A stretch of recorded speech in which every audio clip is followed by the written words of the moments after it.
You will hear a number of different recordings, and you will have to answer questions on what you hear. There will be time for you to read the instructions and questions, and you will have a chance to check your work. All the recordings will be played once only. The test is in 4 sections. Write all your answers in the listening question booklet.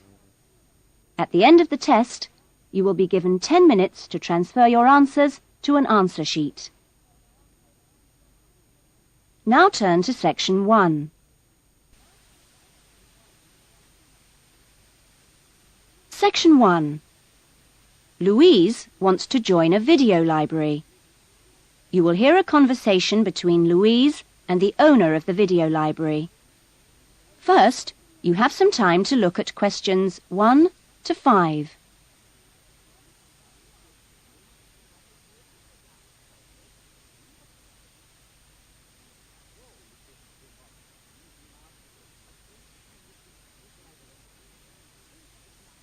You will see that there is an example that has been done for you.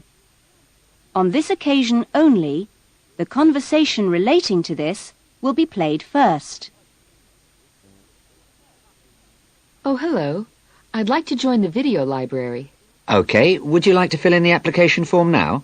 Yes, I can do it now. Hold on and I'll get a form. Now, I'll just ask you a few questions and then I'll get you to sign at the bottom. Right. What's your full name? Louise Cynthia Jones. Jones. Yes, that's right. Louise's surname is Jones, so Jones has been written on the form. Now we shall begin. You should answer the questions as you listen, because you will not hear the recording a second time. Listen carefully to the conversation and answer questions 1 to 5. Oh, hello. I'd like to join the video library. OK, would you like to fill in the application form now? Yes, I can do it now. Hold on and I'll get a form. Now, I'll just ask you a few questions and then I'll get you to sign at the bottom. Right. What's your full name? Louise Cynthia Jones. Jones. Yes, that's right.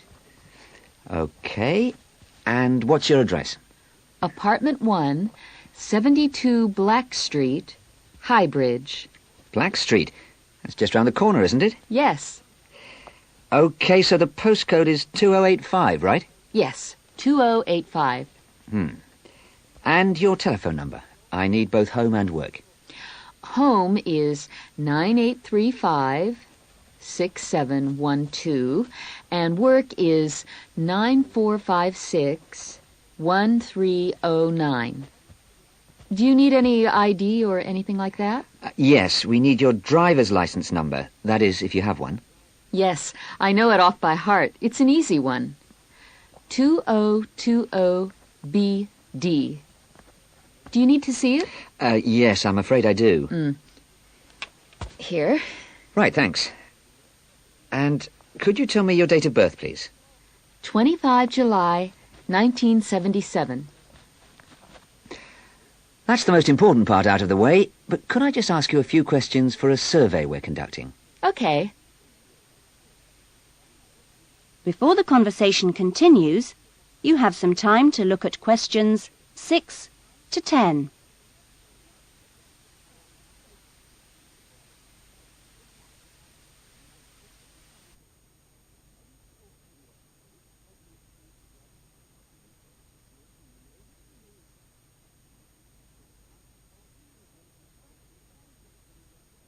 Now listen carefully and answer questions 6 to 10. What kind of videos do you prefer to watch? Have a look at this list. Well, I love anything that makes me laugh. I just love to hear jokes and funny punchlines.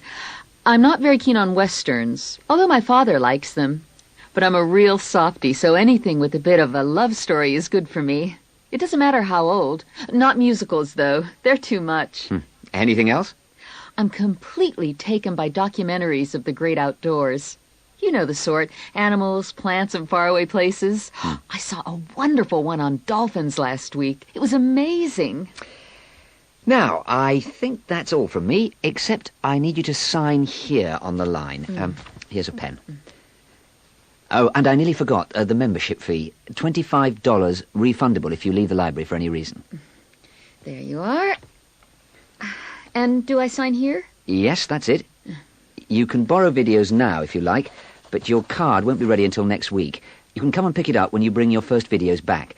That is, if you want to take some now. Yes, I'd like to. I'll have a look around. Fine. That is the end of section 1. You will now have half a minute to check your answers.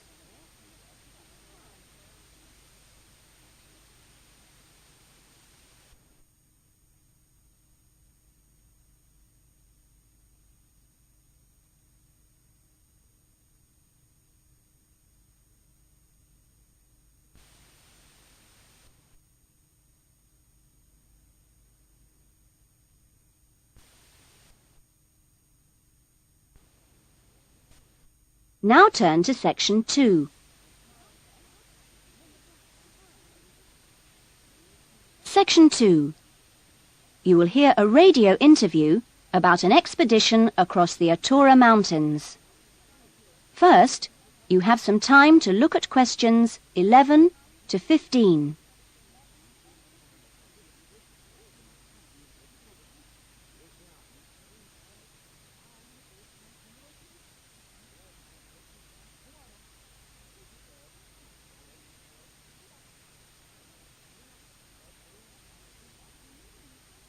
Now listen carefully to the interview and answer questions 11 to 15. A dream came true in 1995 when, over 96 days of the spring and summer, an expedition of 4 men undertook what they believed to have been the first and only complete end-to-end crossing of Morocco's Atura Mountains. I talked to Charles Owen, the leader of the expedition group, about the trip.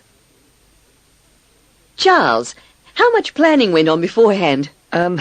Well, as you know, I run these walking trips across the mountains for tourists, and over the years I've collected maps and other data to prepare what I call a route book for this trip.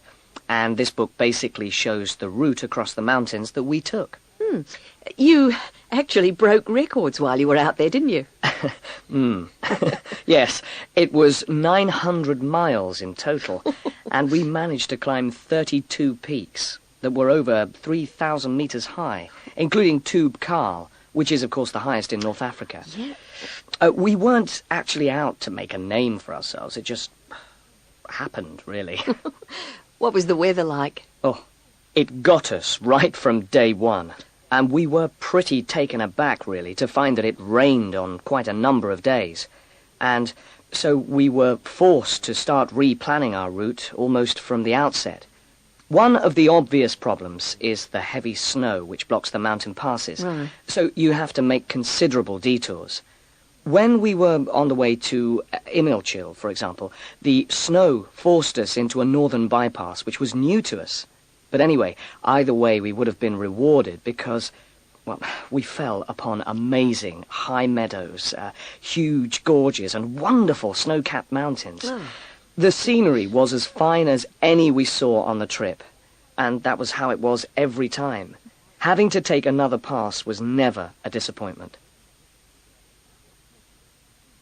You now have some time to look at questions 16 to 20.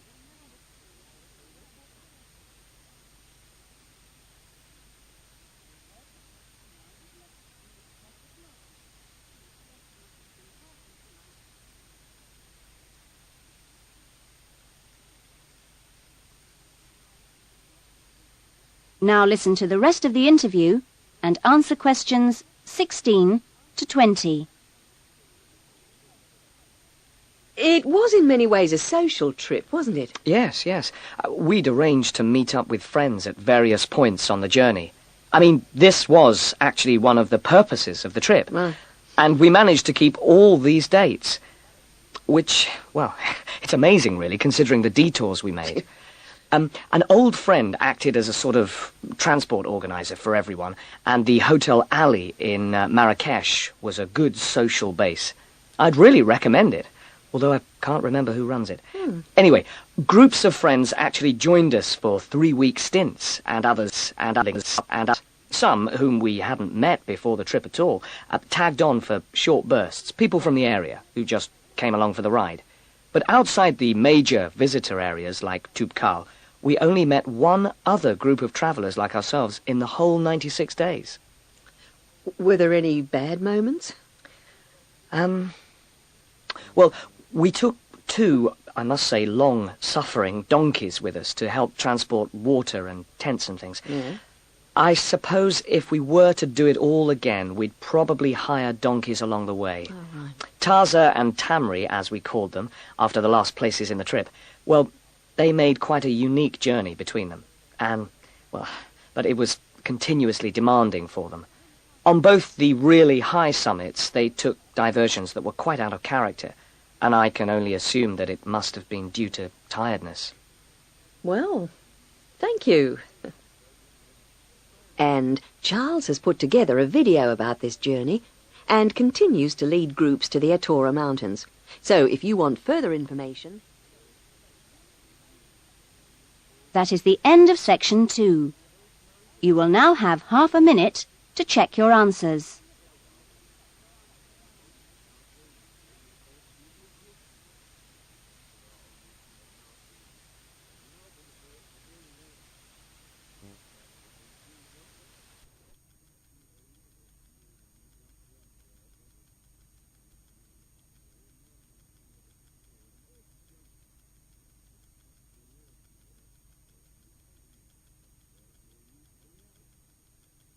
Now turn to section 3.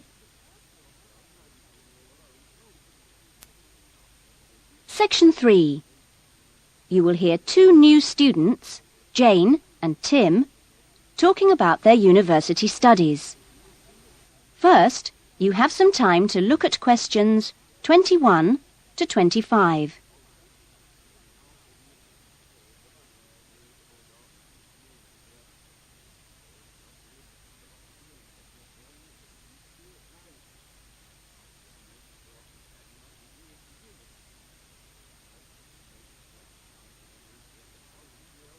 Now listen carefully to the discussion and answer questions 21 to 25.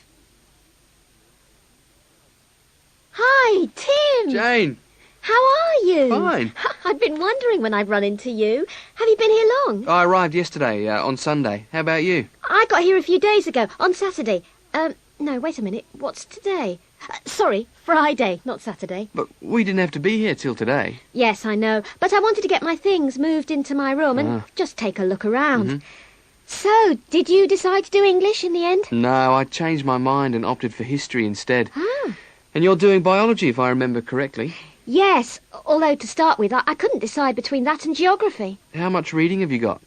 I was given an amazingly long list of books to read. See? Wow, it does look pretty long. Well, I counted 57. I could hardly believe it. What's your list like? Well, it's not as long as yours, but it's still pretty big. There are 43. I don't know how I'm going to get through them all. Well, you don't have to read them all this week.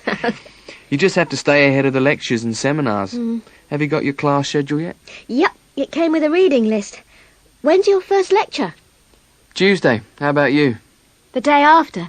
It's my busiest day. I've got 2 lectures in the morning and 1 in the afternoon.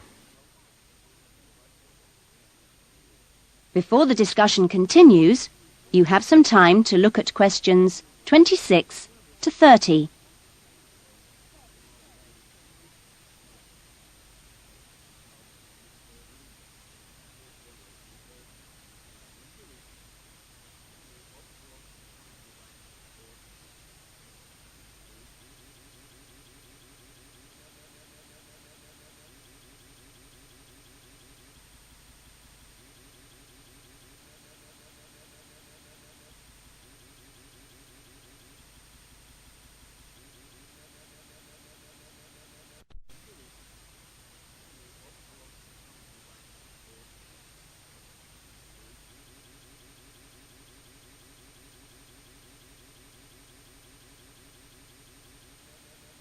I like to take notes as I'm listening.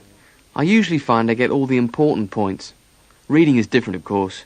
My approach is to skim the book first to see what's important and what isn't. It saves hours of time. But what if you miss something? You don't mean you're going to read every word, do you? Well, that's what I usually do. Well, that's up to you, but I think you're crazy. Oh. What's your first lecture on, anyway?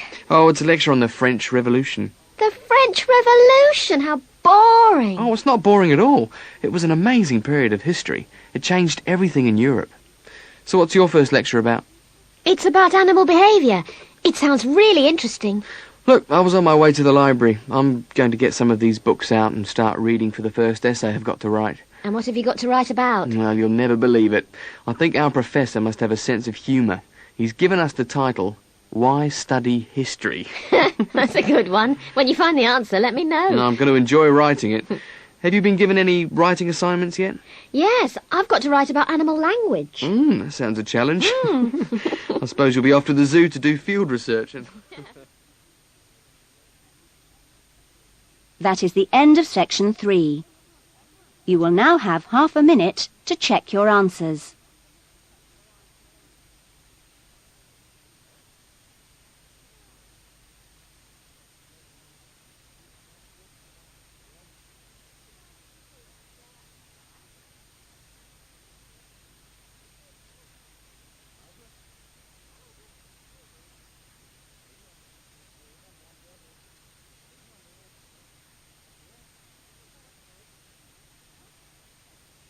Now turn to section 4. Section 4. You will hear a lecture being given to school leavers on the jobs people can get in sport and the training programs available to prepare for those jobs. First, you have some time to look at questions 31 to 40.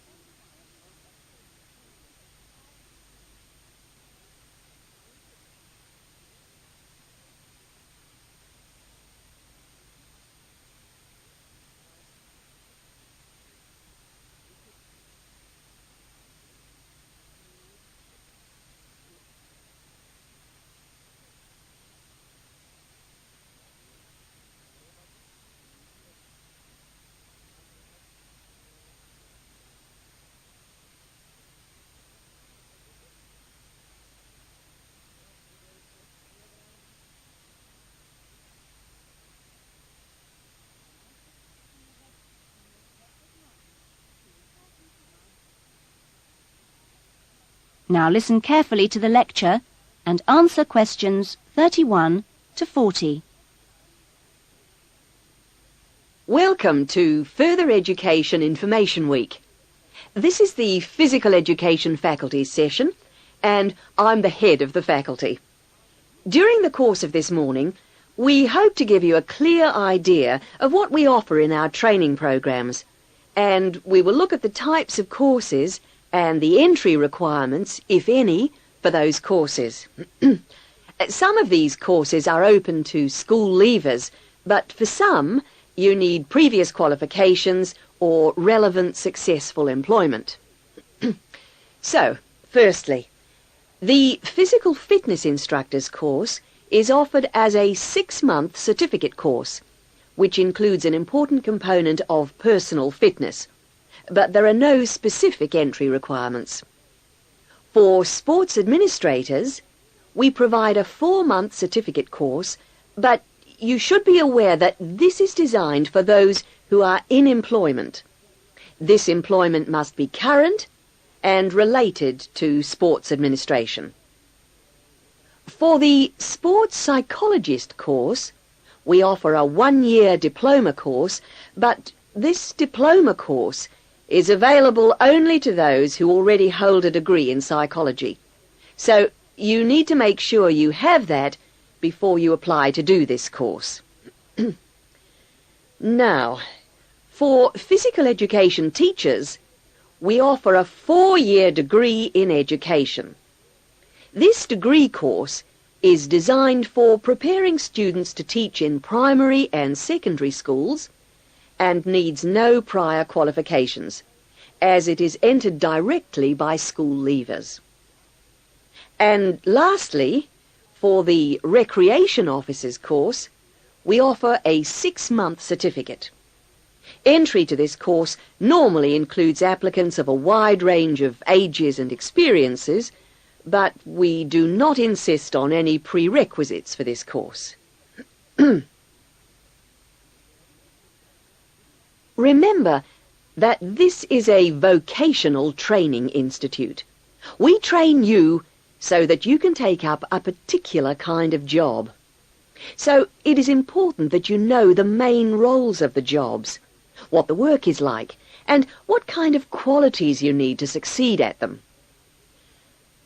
A physical fitness instructor works in health and fitness centres, preparing individual programs for ordinary members of the public. Physical fitness instructors prepare routines of exercises to suit the individual client's age and level of fitness. Sports administrators run clubs and sporting associations. Their duties include such things as booking playing fields with local councils and organising the schedule of games or events for the club. So they need good organisational skills. Sports psychologists spend time with professional athletes, helping them approach competition with a positive mental attitude to enable them to achieve their personal best.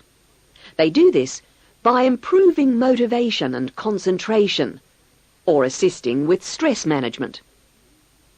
Physical education, or PE teachers, instruct young students in how to exercise, play sport, and do other recreational activities correctly and safely. PE teachers help the development of coordination, balance, posture and flexibility, with things like simple catching and throwing skills. They are not expected to be experts in all sports, but must be able to show students the basic techniques involved in a wide range of activities. Recreation officers often find themselves working for local government authorities and local groups.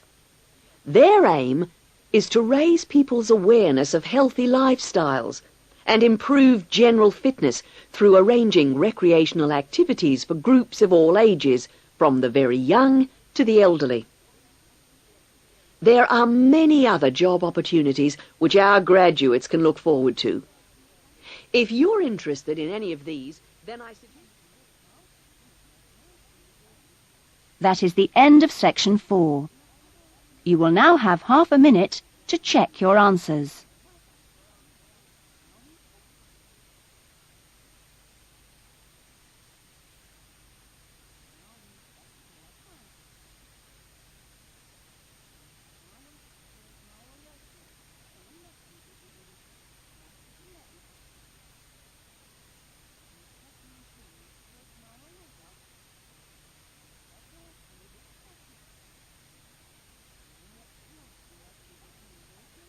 That is the end of the listening test.